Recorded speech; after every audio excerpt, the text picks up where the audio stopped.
So I start yelling, and I'm going to arrest you because you're being very uncooperative. I said, well, you're going to have to arrest me because I'm going in there, and I'm telling you right now, I don't see none of y'all in there. Y'all are standing with snipers, and y'all are far away. If y'all don't go in there, I'm going in there.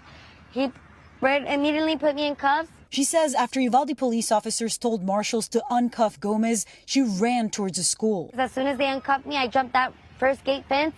And once I jumped it, I went to my son's class, and I knocked on the door, and I remember the teacher saying, I'm like, hey, they're already boach cutting the fence to get me. She's like, you think we have time to get out? I said, y'all have time. I'm going to run for my other son.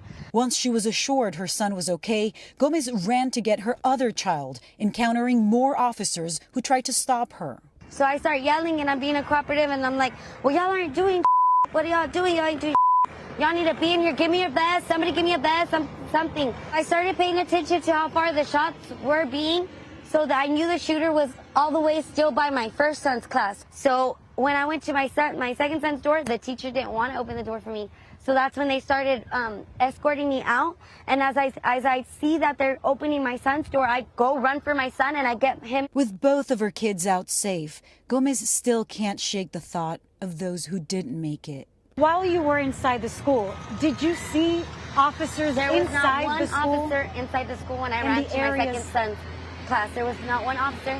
And you were hearing gunshots, so you knew that you could hear the gunshots. Was an active shooter. It was still active. The gunshots were still active. They were not in there. There was no one in there. If anything, when I pulled up, my car was closer to the school than where the snipers and everybody that was laying on the ground were. When you heard that it took law enforcement 75 minutes before they went in and stopped the shooter, what was your thinking, having been inside the school yourself? I don't know. I was just thinking that they could have saved many more lives. They could have gone into that classroom, and maybe 2 or 3 would have been gone, but they could have saved the whole class. They could have done something.